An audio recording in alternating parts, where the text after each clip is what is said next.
Welcome to my YouTube channel.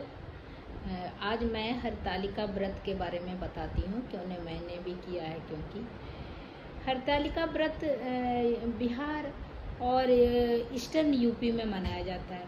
शादीशुदा औरतें उसको बहुत धूमधाम से मनाती हैं।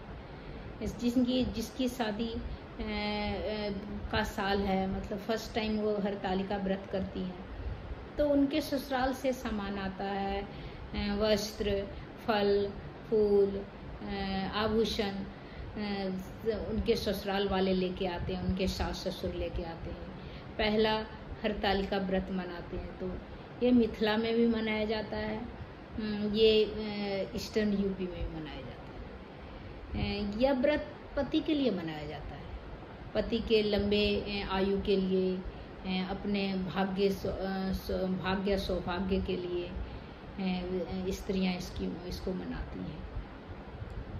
तो यह व्रत जो है शंकर जी के लिए, पार्वती जी, ये व्रत का जो पौराणिक कथा है कि पार्वती जी शंकर जी को पाने के लिए यह व्रत रखी थी, जिससे उनको वर के रूप में शंकर जी मिले। तो उसी तरह सारी स्त्रियां अपने पति की लंबी आयु, अपने पति को की सुरक्षा, उनकी सुख शांति और अपना सुख शांति के लिए वो व्रत जो है करती हैं।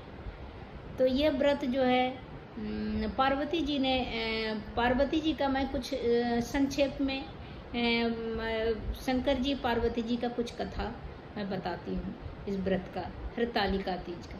हरतालिका इसका नाम क्यों पड़ा? क्योंकि सखियां हर के ले गई थी पार्वती जी को जंगल, तो इसीलिए इसका हरतालिका व्रत नाम पड़ा। इस व्रत में पर्वतराज हिमालय की पुत्री पार्वती जी थी। तो उन्होंने मन ही मन शिव जी को अपना पति मान चुकी थी। तो उनको अब शिव जी मिले तो कैसे मिले, तो वो तपस्या करने लगी। तो उसी समय नारद मुनि आए। नारद मुनि का तो बात आप जानते ही हैं। तो नारद मुनि जी आए और नारद मुनि ने पर्वतराज हिमालय पार्वती जी के पिताजी को बोले कि आप अपनी कन्या का विवाह कर दीजिए। सबसे अच्छा योग्य जो है वर विष्णु भगवान जी है। तो पर्वतराज हिमालय पार्वती जी के पिता, उन्होंने कहा ये तो योग्य सही में भगवान ही हैं, तो उनसे योग्य और क्या हो सकता है। तो वो मान गए कि ठीक है। लेकिन वो पार्वती जी के मन की बात वो नहीं जानते थे कि पार्वती जी मन ही मन शिव जी को अपना पति मान चुकी थी और उन्हीं से शादी करने के लिए, उनसे मिलने के लिए वो तपस्या कर रही थी। तो उनको पता नहीं था।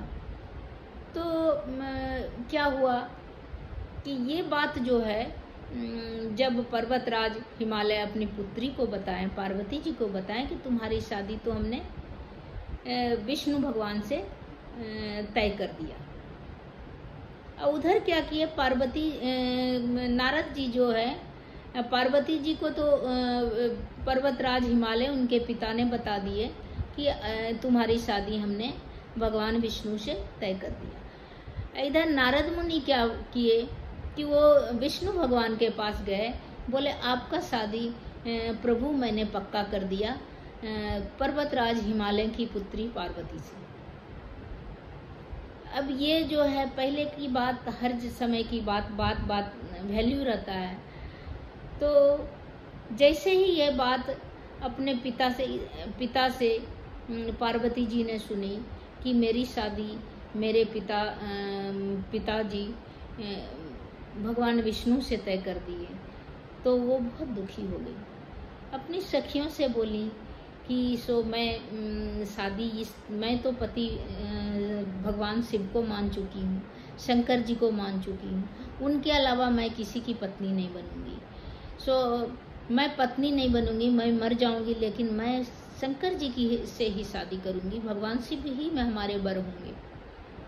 तो उनकी सखियां ने बताया कि यहाँ तो आपकी शादी हो जाएगी, तो चलिए हम लोग कहीं निकल चलते हैं। तो सखियां के साथ पार्वती जी दूर जंगल में, जहाँ पर घना जंगल था, जहाँ शेर, बाघ, चीते सब थे, वहीं पर उस जंगल में चली गई। और वहीं नदी के किनारे एक गुफा था, एक कंदरा था, उसी में वो लोग रहने लगे और तपस्या करने। इधर उनके पिताजी पर्वतराज हिमालय को लगा कि मैंने अपना जवान तो, अपना बोली तो मैंने दे चुका हूँ भगवान विष्णु को कि शादी मैं आपसे अपनी पुत्री का करूँगा।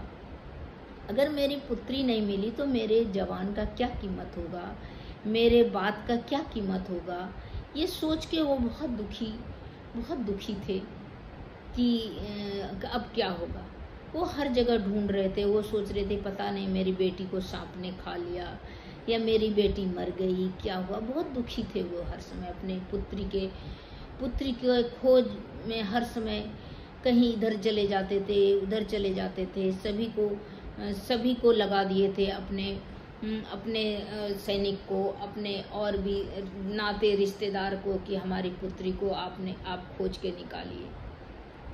तो इस तरह खोजते हुए वो सब जगह खोज रहे थे। नारद जी को भी पता था कि नारद जी तो सब जानते थे, लेकिन फिर भी उनका आदत था, तो इसीलिए ये पर्वतराज हिमालय खोज रहे थे। लास्ट में उनको जंगल में खोजते दुखी होके वो जंगल चले गए। जंगल में भी ढूंढ रहे थे कहीं हमारी पुत्री तो वहाँ नहीं मिल जाए। वहाँ पर उनकी पुत्री पार्वती जी मिली। वो बेहोश हो गए। जब उनको होश आया तो इन लोगों को देखा तो इनको गले लगा लिया अपनी पुत्री को। तब पार्वती जी ने बोला कि मुझे जो है, मैं अपने पिताश्री, मैंने अपना वर शिव जी को चुन लिया है, इसीलिए मैं उन्हीं से शादी करना चाहूँगी। तो इस तरह उनकी शादी शिव जी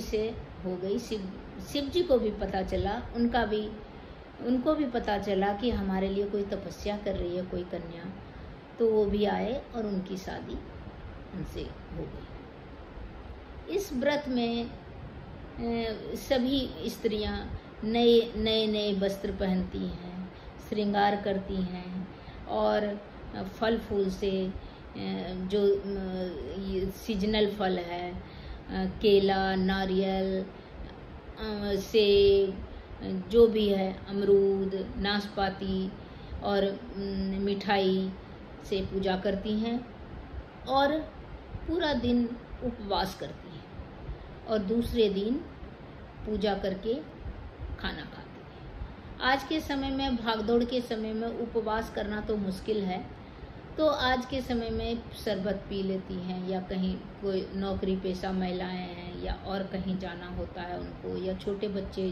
की माँ है, तो इस तरह वो जूस, शरबत, कुछ फल वगैरह खा लेती हैं। लेकिन पहले समय की स्त्रियां जो थी वो तो बिल्कुल निराधार रहती थी, दूसरे दिन ही खाती थी, कुछ भी खाती थी या पानी भी पीती थी। तो इस तरह करके पूजा करने से मनोकामना पूरा होता है, शंकर जी प्रसन्न होते हैं और सभी के घर परिवार में सुख शांति बना रहता है। तो यह व्रत जो है, इस व्रत की मैं संक्षेप में मैं आपको बताई हूँ। कैसा लगा?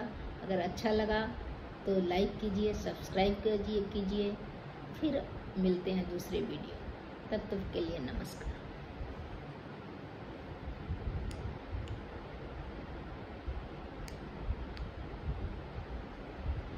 इसी तरह व्रत करने से सही रहता है।